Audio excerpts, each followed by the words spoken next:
He was wealthy. He was polished. He built software that protected kids online. He also raped and murdered at least 140 boys. And he did it without being caught for over a decade. For nearly 12 years, Dominic Vale was hailed as a rising star in the tech world. That he was the founder of Haven Core, a cybersecurity firm contracted by school districts and state agencies to help prevent online exploitation of minors.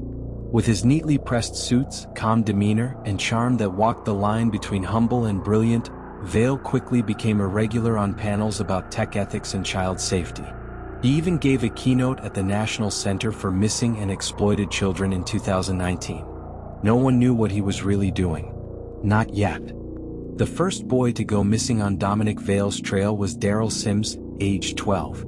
He vanished from a transitional shelter in Fort Wayne, Indiana in October 2013, 2 weeks after Vale hosted a tech workshop for youth workers in the area.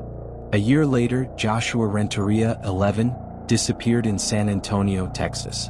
Again, just days after Haven Core secured a data privacy contract with local schools. By 2022, over 90 boys, mostly between 8 and 15, had vanished across 9 states. Almost all had 3 things in common. They were in group homes or temporary foster care. They had no active family looking for them. They lived in cities where Vale had either spoken, worked, or funded outreach. But no one connected the dots.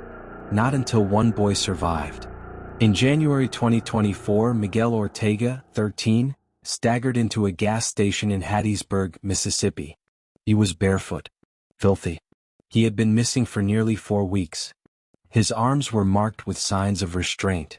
He told the clerk, quote, "He kept me in a room with no windows. He only came in at night. He'd sit in a chair and say he was fixing me."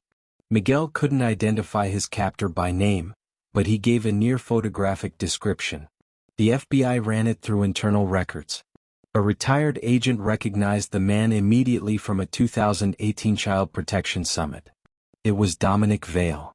Federal agents raided Vale's home in Boulder, Colorado just 5 days later. By then he was gone. But what he left behind stunned investigators. Hidden in a detached guest house on the property was a concrete room, soundproofed, cold, with a chain bolted to the floor. On a table they found a stack of Polaroids. Each image showed a boy. Different boys. Some appeared sedated. Some appeared terrified. None of them had names written on the back. Just dates.